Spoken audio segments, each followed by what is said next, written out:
So hello and welcome to my channel Tech with Shubham. In this video, we have covered a mini project in Python. This mini project basically is focusing on the loops and conditional statements in Python. The loops means for loop and while loop, and the conditional statements means the if condition, elif and else condition. So these two are very essential terms to know this mini project. So the topic for the mini project is Number Logic Toolkit system. So let's start with the project. Here you can see we have printed first of all the number logic toolkit.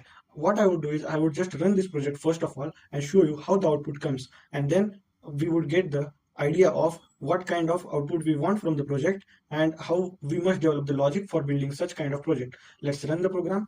The shortcut for running the program in VS Code is Ctrl Alt M. Yes, now our program has been executed. See over here, number logic toolkit.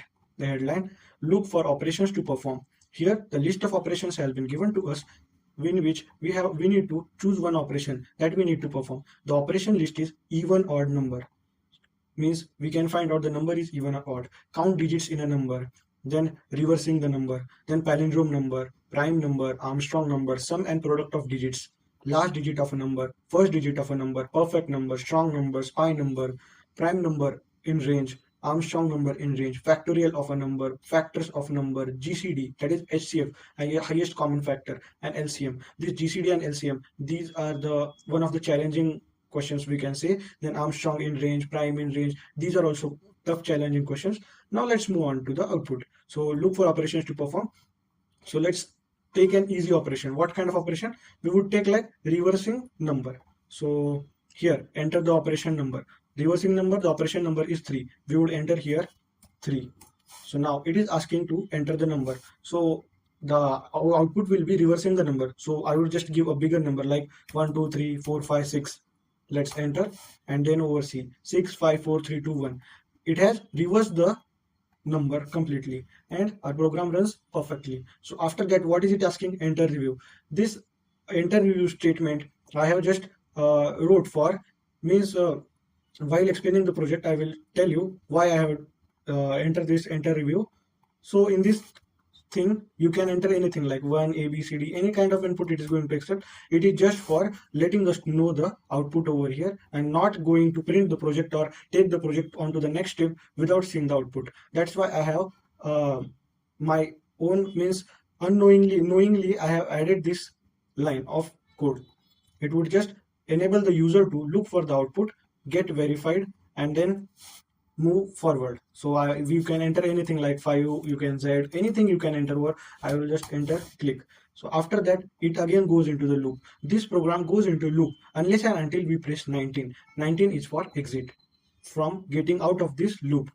Okay, unless and until we press 19, this program is going to go on and on into the loop. So let's try. If I enter like 19, does it exit from the program? So see over here, exit program, and it has exited the program. Now let's come on over here. I will just show you what kind of development is required for developing this project. So first of all, we have printed a statement that is number logic toolkit. This is the headline for this project we have developed.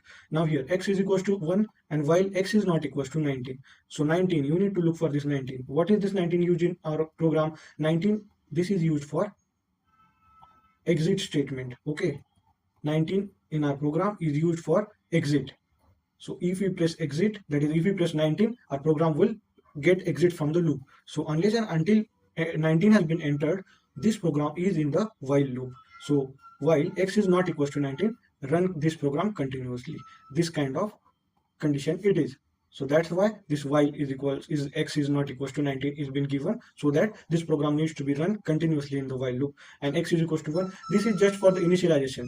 Means what is x? It would, if I would not enter this x over here, see over here, then what will happen? Then while will be confused that there is no initialized x and there is condition applied on x. This kind of thing can happen. That's why x needs to be initialized. So there is no need of this, but just for the initialization purpose, x is equals to 1 has to be initialized, so that this while, which needs the condition which has been applied on the initialized statement, so x is equals to 1 and x is not equals to 19. For x is not equals to 19, this project goes into the while loop. So print look for operations to perform, as I told you over here. And now these are the operations. These have been printed in a string, that is triple quote string. Triple quote string means it's a multiple line comment string. If we give double quote, this multiple line comment, like it is showing over here, like even, odd in one line, count digits in another line. If we give like two double quote, then it would not print as it is output over here. For our output to be printed as it is in this form, we need to give the triple quote comments in Python. So let's move forward. Now after this, what is there? X is equals to int input, enter the operation number, as I told you. And if X is not in range, means we have 19 operations in this total project. So if the user enters 19, it is going to exit. But what if the user enters 20, 25, 100, this kind of. So we have specified a range. If X not in range 1, 20, print invalid input and break. Break means exit out from this loop and program and stop the program. Okay. So now let's move. So how can all these formulas, all these kind of statements can be matched into a project? By the conditionals and loops. So we have to use the match case. In Java and other languages, we have switch case. In Python, we have match case. So X is the input taken from the user for the operation number. So we are going to match X, and then cases are written over here, like 1, 2, 3, 4. In this, case 1 is equals to even odd number. So in under case 1, we have given over here that 1 is for even odd finding number. So and in this case 1, we are going to enter the program to find the even odd number. So how can we do the even odd? We will first of all take the input from the user, that is n is equals to int input, enter the number. After user enters the number, what is the condition for the even odd? The condition for even odd is that the number should be divisible by 2. If it is divisible by 2, then that is a even number, else it is an odd number. So if n mod 2 equal to 0, print even, else print odd. This kind of even odd can be done over here. So I hope you understood the even odd, how this case 1 is written with the even odd program. But what happens now? See over here.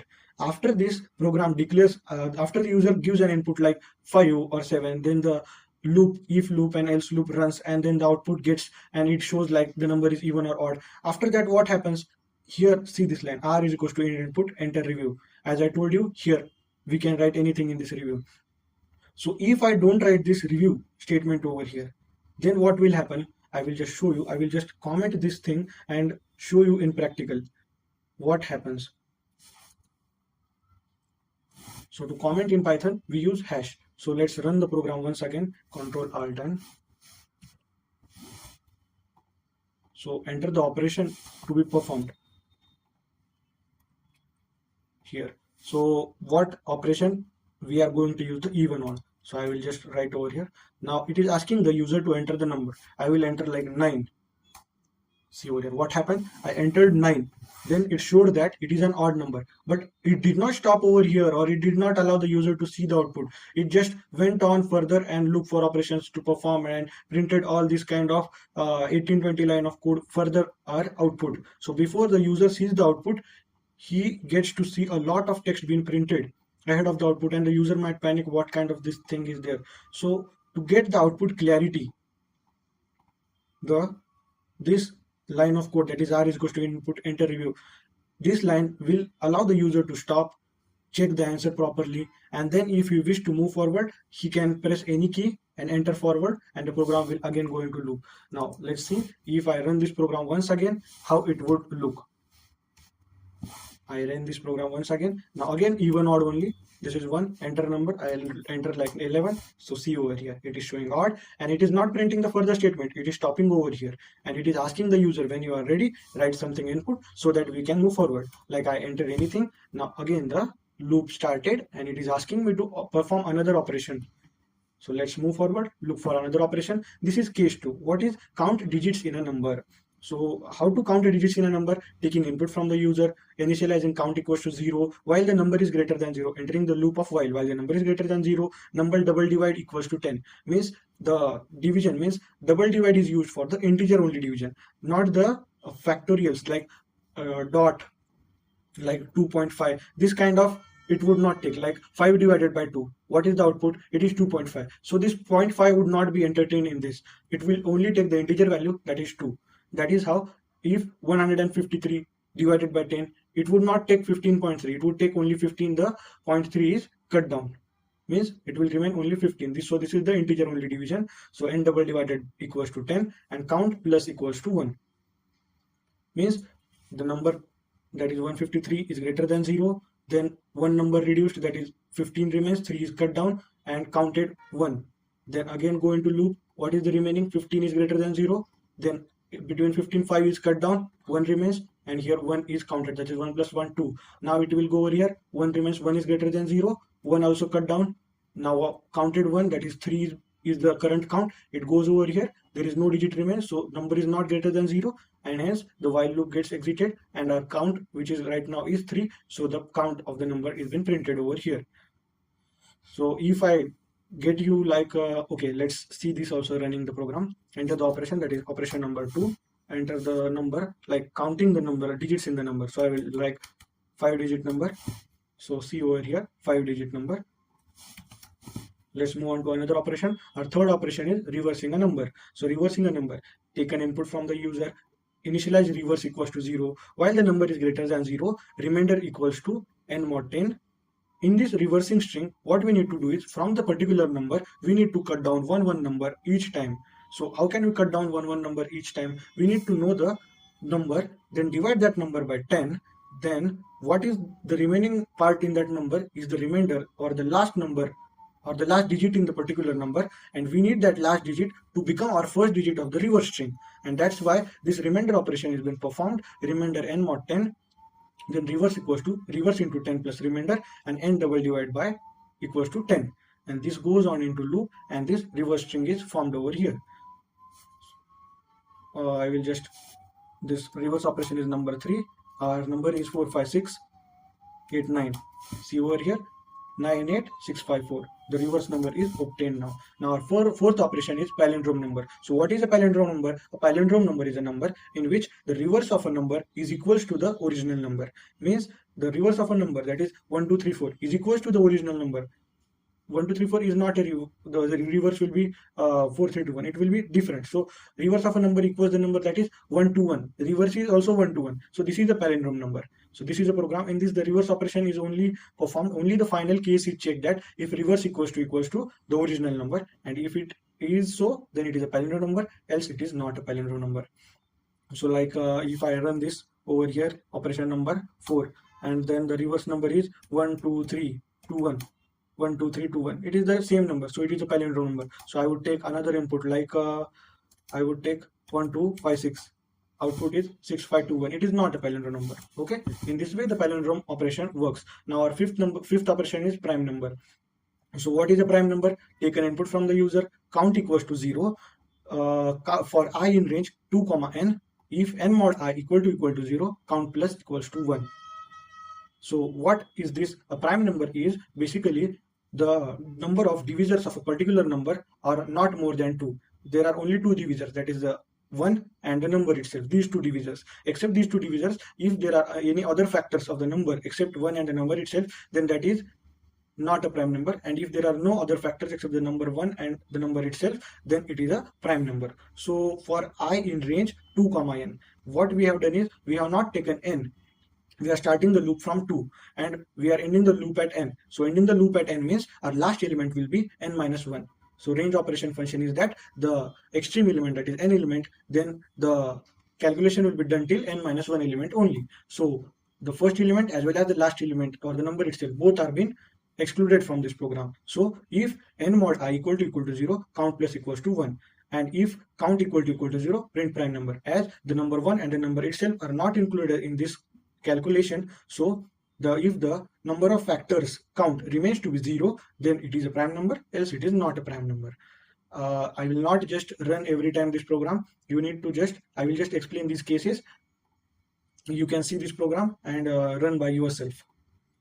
I will provide the link of this program in the description. Okay, so let's see our sixth case. Sixth case is Armstrong number. So what is an Armstrong number? An Armstrong number is basically a number in which the main point in Armstrong number is that the first of all, what we need to do is the count of the number is needed to be taken. That is, if the number is 3 digit, if the number is 4 digit, this count matters a lot. If the number is 3 digit, then the sum of the digits of the number raised to the count of the digits in the number is equals to the original number, then that is an Armstrong number. This is the statement for the Armstrong number. So what we need is, first of all, we need the count of the numbers. After the count of the numbers, we need that count to be multiplied, or we need that count to be raised to the power of each of the digits separately, and then do the sum of all the digits. Okay, so this A equals to B is equals to C int input enter number. So here n is equals to n input can be taken, but what we have done is we are using this n multiple number of times for counting, then after that for doing the sum of the number, and then at the third time for comparing. So in 3 operations, this n, that is user input, is being used, and each time while going into the loop, the input gets changed. So we have taken 3 variables to initialize the single input. A equals to B is equals to n. So okay, in the first loop we are using n. So count equals to 0, while number is greater than 0, n double divide equals to 10, count plus is equals to 1. We have seen the program for counting the digits, that is number 2 program. It is the same program. Then now after this while loop, what we are having? We are having the count of the number of digits in the number. After that, what we need to do is the sum of the digits separately raised to the power of the number of digits in the number. So see over here, sum is equals to 0, while A is greater than 0. As I told you, A, N and B, all 3 are the same numbers. Just because they have been repeatedly used, we have taken these 3 numbers. So while A is greater than 0, remainder equal to A mod 10. Then sum means by remainder equals to A mod 10, what we get is the last digit of the number. After that, sum plus equals to remainder star star count. So sum is equals to sum plus remainder raised to the power count. What is the count? If the digit, if the number is 3 digit, the count will be 3. If the number is 4 digit, the count will be 4. In this way, it is there. Many people know that Armstrong number means a 3 digit only. It is the myth. It is not true. The many times this kind of example where the 3 digits are there, it has been taken, but the actual thing is that Armstrong number means the digit count is very necessary in this. It is not only for the 3 digit number. For single digit, 2 digit, 4 digit, 3 digit, all digit number can be used. So A double divided by 10. In this loop, we get the sum. So if B equal to same, print Armstrong number, else it is not an Armstrong number. Let's see, enter the operation number. Like what is the operation of Armstrong? That is our operation number 6. Enter the number. So I enter like 56. So it is a 2-digit number and it is not an Armstrong number. Like 5 square plus 6 square, 6 square 36, 5 square 25, 36 plus 25 equals to 51, 61. So 61 is not equals to 56. So do you know any kind of Armstrong number? I think 370 is an Armstrong number. Let's run 3 digit and it is an Armstrong number. How come it is an Armstrong number? So 7 to the power 3 plus 3 to the power 3. 3 to the power 3 means it is 27, and 7 to the power 3 means it is 343 plus 27 is equals to 370. So in this way, this Armstrong number can be done. 371 is also an Armstrong number. So let's move forward. What is our next is sum and product of digits. Case number 7. That is sum and product of the digits.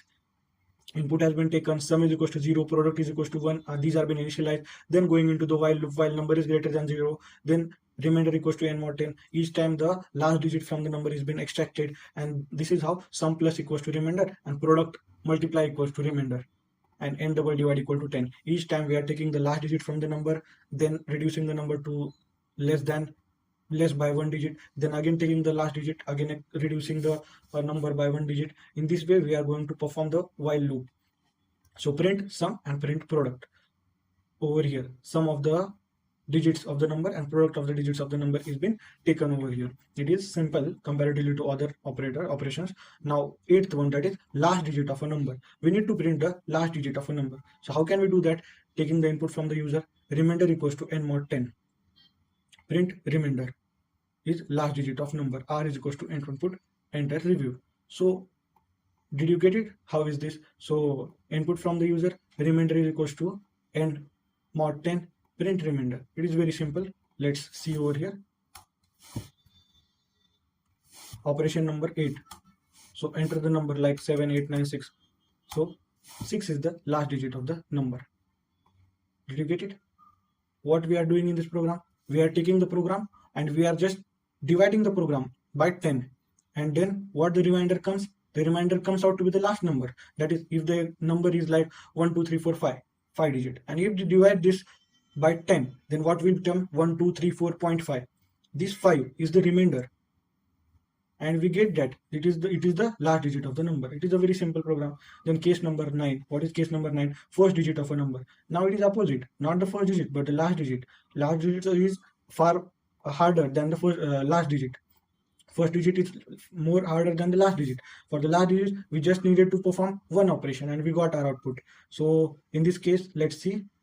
Input from the user, reverse is equals to 0. So what we are going to do is, we are going to reverse the string, and then the remainder divided by 10 equals to, we are going to get the last digit of that string, which is the first digit of the original string. So input taken, then the string is been reversed. See over here, till over here in this while loop, the string gets reversed. After reversing the string, first digit is equals to, so the first number in the string now becomes the last number in the string. Now let's see over here. This is case number 10, that is the perfect number. So what is a perfect number? Perfect number means, see over here, input from the user, sum is equals to 0 if I in range 1 comma n. Then if n mod I equal to 0, sum plus I equals to I. If n equals to sum, print perfect number, else print not a perfect number. So from this code, what we are getting, that a perfect number is a number which is equals to the sum of the perfect divisors of that particular number. Okay, so what kind of perfect? For by an example I will explain you. Let's take a number that is 6. So what are the divisors of 6? 1 is divisor of 6, 2 is divisor of 6, and 3 is divisor of 6. If we add all these three perfect divisors of 6, that is 1 plus 2 plus 3, which is equals to 6. So 6 is equals to 6. So the addition of the divisors is equals to the original number. Then that number is called as the perfect number. So this is the code. See over here. Input from the user, sum is been initialized as 0 for I in range 1 comma n. Means the range is from 1 till the number. If n mod I equal to 0, sum plus equals to I. Means the number is divided by I. That is, I is in range 1 to the number. That is, if we take 6, then I will be ranging from 1, 2, 3, 4, 5. Okay, if n mod I equal to 0, if any of the I, that is, first case is 1 for I, and number is 6. 6 divided by 1 equals to 0. Yes. So after this if condition is satisfied, 1 is been added into the sum. Now again this for condition runs. I is 2 this time. Is 6 divided by 2, 6 mod 2 equals to 0. Yes, 6 mod 2 equals 0. Then again that 2 went into the sum, and previously the sum was 1. Now 2 has been added to it. Now it had become 3. Again it goes, and now the I is 3. 6 mod 3 equals to 0. Condition satisfy. Again it adds into the sum, that is 3 plus 3, which is equals to 6. Now 4 is being checked. Is 6 mod 4 equals to 0? No, it is not. So again 5. 6 mod 5 is equals to 0. No, it is not. And this is how all the I, that is the range, finishes, and we get our output, that is sum is equals to 6. This is how the perfect number is being checked. So case number 11, that is, what is case number 11? Case number 11 is the strong number. So what is a strong number? Strong number is the number which means the sum of the factorials of the digits of a number is equals to the number.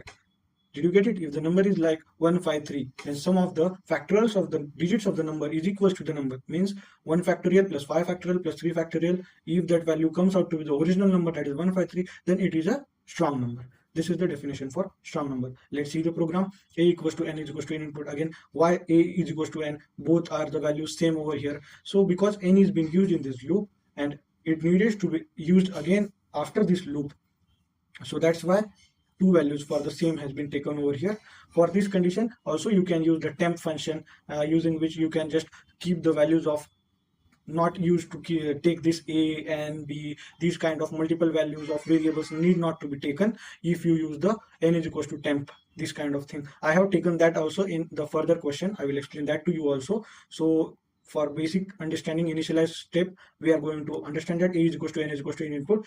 User input has been taken, then the fact sum is equals to 0. Just keep in mind this. Then we enter into the while loop. What we do is remainder equals to n mod 10. The remainder has been taken from the number. Then fact is equals to 1. Then n double divide equals to 10. The number is decreased, and right now we are having the remainder, that is the last digit of the number. So now we are not going out from this loop. We are going again into another while loop. What is the while loop? If that remainder value which we got over here, that is the last digit of the number, if that is greater than 0, then fact into equals to remainder. So fact into equals to remainder. Fact is equals to fact into remainder, and remainder equals to remainder minus 1. Did you get it? We got the number like 153. We got 3 over here in this while loop. We entered over here. What do we get? 3 is greater than 0. Then what we are having? This fact is been initialized equals to 1. And here what is the condition? Fact is equals to fact into remainder. This is the assignment operator. That is the shorthand operator. Fact into equals to remainder means fact is equals to fact into remainder. Okay. So what is going to happen? So remainder, that is 3 is greater than 0. Then what? Fact into equals to remainder means fact is equals to fact into remainder, that is 1 into 3. Then remainder equals to remainder minus 1, that is 3 becomes 2. Now 2 is greater than 3. Then this fact is equals to fact into remainder, that is previously it was 3. 3 into 2 it now becomes 6. Now over here again from 2 it has got to be 1. 1 is greater than 0. Now it again multiplied by 1. This is how the factorial of each of the digit of a number is being calculated. And after all this loop, what we are going to do is we get the fact sum. After this while loop, we get the fact sum of the particular digit. Fact sum which is equals to fact sum plus fact. Over here, see over here, fact is equals to 1 and fact sum was initialized equals to 0. So in case of summing, we initialize that value equals to 0. In case of product or multiplication, we initialize that value equals to 1. And if fact sum which is equals to the number, then it is a strong number, else it is not. Now let's move on to our another case, that is the SPI number. So what is a SPI number? A SPI number is a number, see over here. A SPI number is a number in which the sum of the digits is equals to the product of the digits. So input from the user taken, sum is equals to 0, product is equals to 1. So for calculating the sum of the digit and product of the digit, we need the digit taken separately from the number. So what we use over here, use the while loop and the remainder over here. Then taking the remainder, we add that remainder in sum and we multiply that remainder by the product and we get the remainder and product value, and each time the number gets reduced by this condition into the while loop unless and until the number is 0. So if sum equal to product, print SPI number, else it is not a SPI number. Now let's move on to our next case, that is prime number in range. Now this 13th number, prime number in range, checking for the number is prime number or not in a specified range. So it is actually very hard problem. So how do we need to solve this?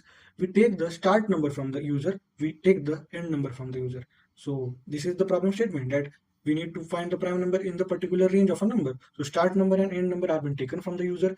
Then prime list, there we will create a list in which the numbers which are prime within the specified range comes into this prime list. Prime list is equals to an empty list has been created, and range count is equals to 0.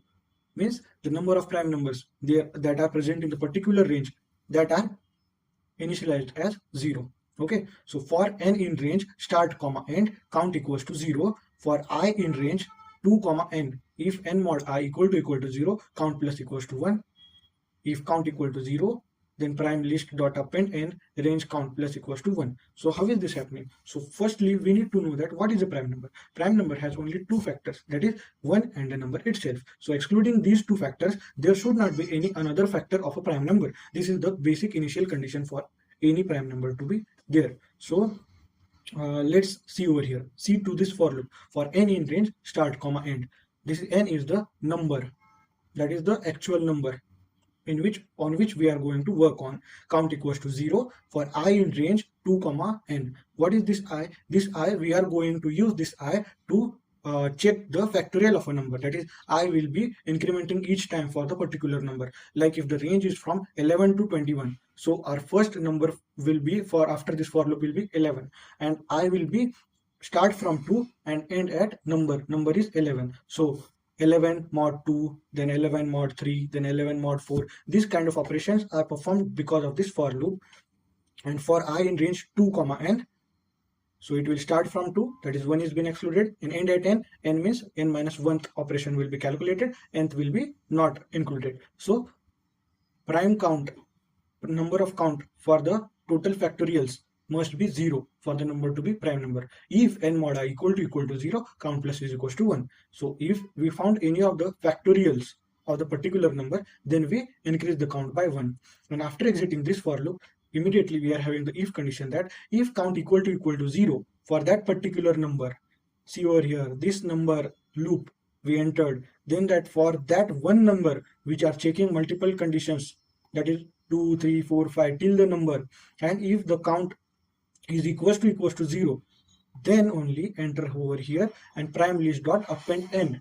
Means if the count is 0, that is no factorial is found of the particular number, then only that number is get append into this prime list, and range count, that is the number of prime numbers within the specified range, gets incremented by 1. And after exiting from this whole loop, all of the program gets finished, we print the range count and we print the prime list. So it was a pretty big and tough question. I will run this program and show you.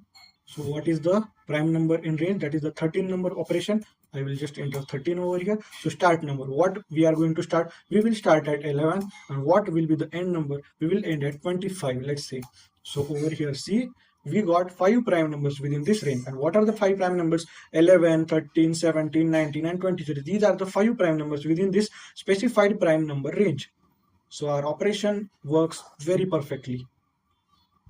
See over here, is there any other prime number in this 11 to 25 range? No, there is no prime number present except these 5.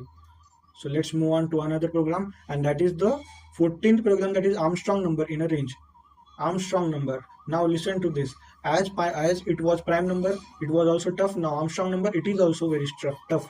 As I told you, Armstrong number needs the count of the numbers, count of the digit of the numbers, and also the sum of the each digit raised to the power of the number of digits in the particular number.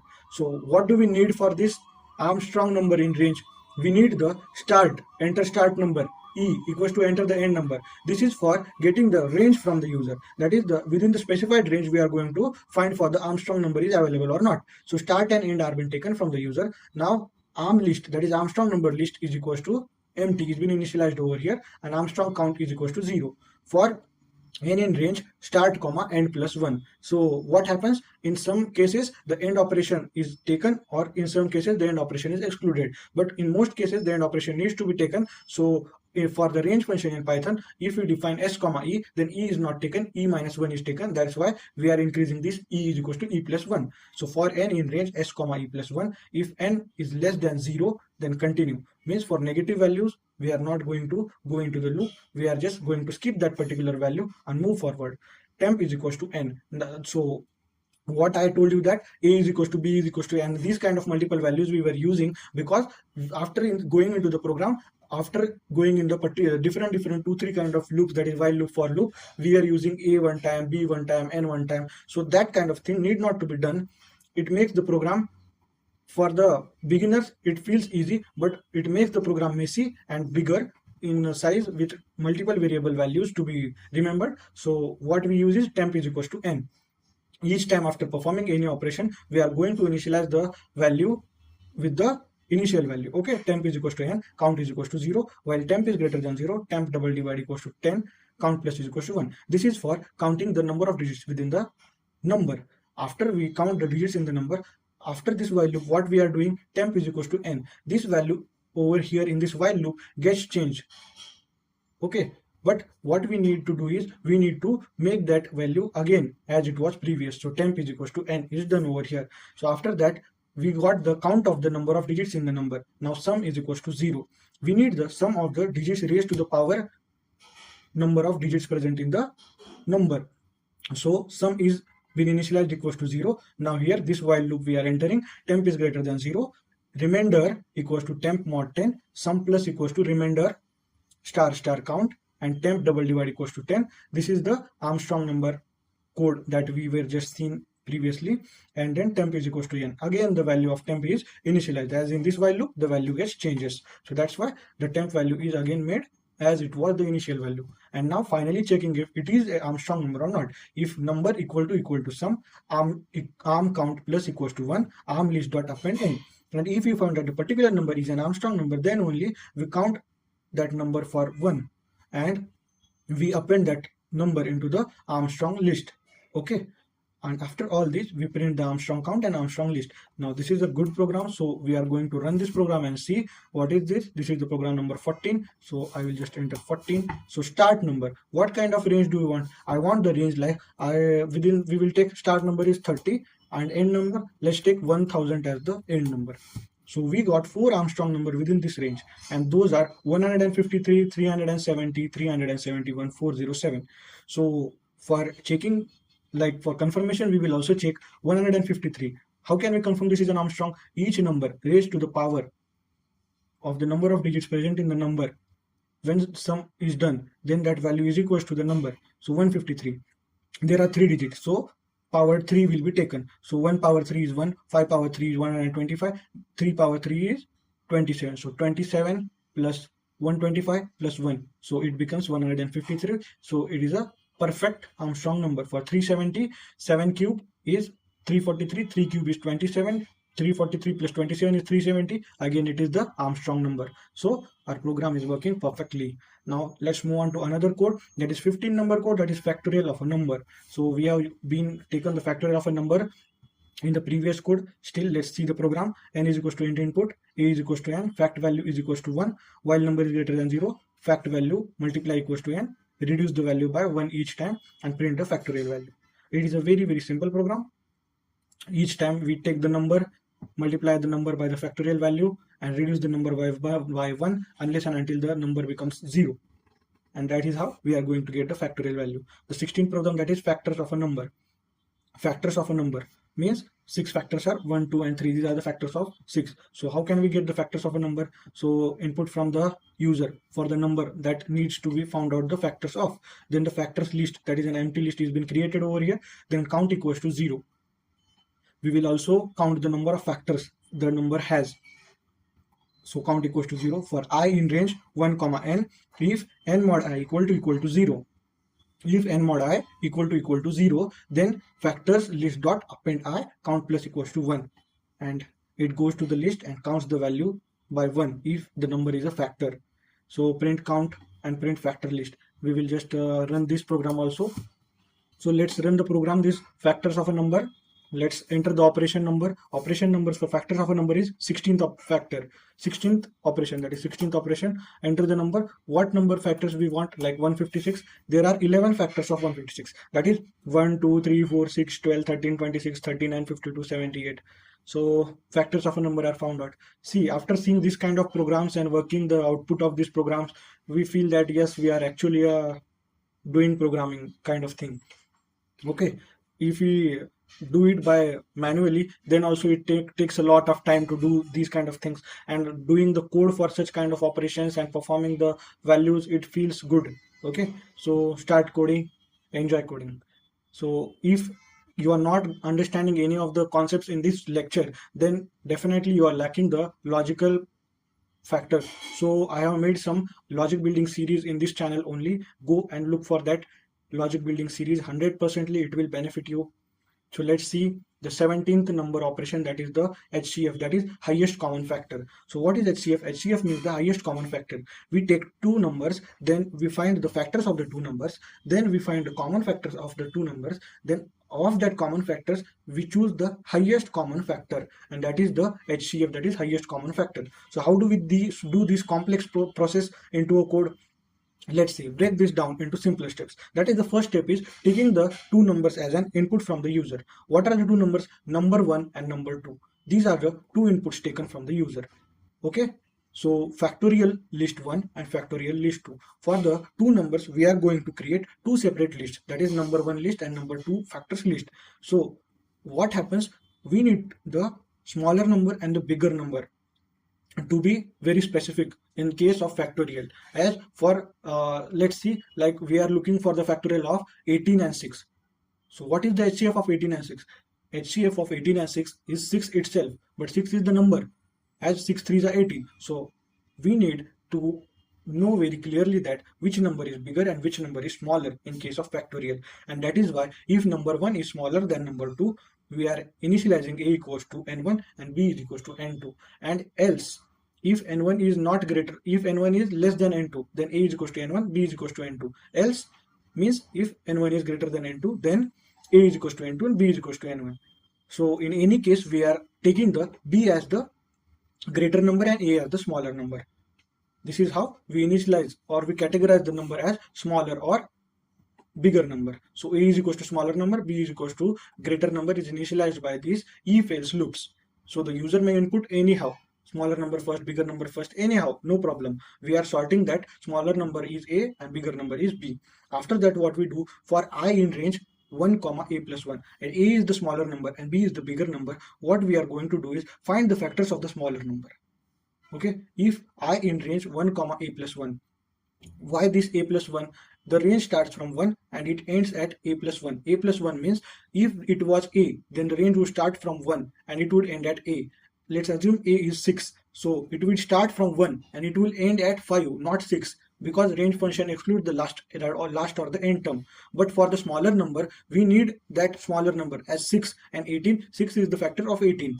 So we need not to exclude that 6 or the final value. So we increase this a by 1 so that our last value, after taking the range also, it becomes the particular value a. That is, it will not count till 5. It will also take the 5 or consider the 5.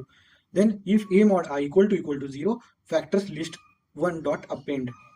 Means for 6, the factors are, the range starts from 1. 6 mod 1 equals to 0. Yes. Then 1 would be appended into the factors list 1. Then I becomes 2. Now 6 mod 2 equals to 0. Yes, 2. It is true. Then the factors list gets appended by that value. Then the third time I becomes 3. And 6 mod 3 equal to 0. It is again true. Then the factors list get appended by 3. Then the I becomes 4. 6 mod 4 is equals to 0. No, it is not. So I becomes 5. Then I becomes 6. Is 6 mod 6 equals to 0? Yes. Then 6 also gets appended into the list. So after this small number is been taken and added into the factors list. Now let's go for the bigger number, which is b. For j in range 1 comma a plus 1. So the b is the bigger number, as in our case 6 and 18. So it is 18. Let's consider. So what is the highest factor of 18? The highest factor of 18 is 9. So 9 is half of 18. So we need not to go beyond 9. Okay, beyond the half need not to be performed. Like for j in range 1 comma b would be taken, or many cases the people take b over here, but b is wrong. We are just extra calculating in this case. So what we are doing is for b in range 1 comma a plus 1. So for the HCF, the number which is greater than the smallest number is not a factor. It needs to be the smaller than the smaller number. So it is for j in range 1 comma a plus 1. If b mod j equals to 0, factor list dot append j. Similarly, here also the values get appended into the factor list 2. Now here we print list 1 and list 2. Now what after this printing? So now we want the common factors from the both list. So we create an empty list, that is common factors list, for data in factors list 1. If data in factors list 2, common factors dot append data. So need to understand this program very clearly. It is telling that for data in factors list 1, after going into this for loop, if data in factors list 2, means factors list 1 data is same as factors list data 2, then append that data into the common factors list. Okay, this is how the common factors get appended into the common factors list. And after that we get the common factors list. What we are printing, we were looking for the highest common factor. So print common factor at, see over here, this is index. Print common factor at index minus 1, and that is our HCF. When we print the common factors from both of the list, what we will getting that the highest factor will be printed at the last in the particular list. So the index of the last element at list is minus 1. Okay, now let's run this. It is an interesting program. I would like to show you the demo for this program. It is operation number 17. Enter the number 1. What we will enter? We have taken the example of 6 and 18. Let's take enter number 1 is 6, enter number 2 is 18. See over here. 1, 2, 3, 6 are the factors of 6, and 1, 2, 3, 6 are factors of 18. So 6 is the factor, 6 is the HCF in this case. Okay, now let's take another very big kind of input I will be taking. Like I would take 556 and the second number is 1024. So 556 is the smaller number. So in this list 556 has been printed. See over here. So and in this is the 1024 is the largest number. So these are the factors of 1024. So 4 is the HCF. If we look for the common factor, 4 is the highest common factor in this case. Now the 18th number operation, that is the LCM, that is least common multiple. In this case also we take two inputs from the user. After taking the two inputs, we just see the which value is commonly least value, that is multiple for the both the numbers, like taking two numbers from the input, number 1 and number 2. In this case also we need to classify which number is bigger and which number is smaller. So if else, the previous questions operation only same performed here, if else, and we know that the bigger number and the smaller number. In this case, A is taken as the smaller number and B is defined as the bigger number. So value is equals to B. We are going to use this value further in this loop. That's why value is equals to B is declared. So while B, so you need to know that B is the greater number. So while B mod A not equals to 0, enter this while loop and B is equals to B plus value. So unless and until the larger number divided by the smaller number, the remainder becomes 0.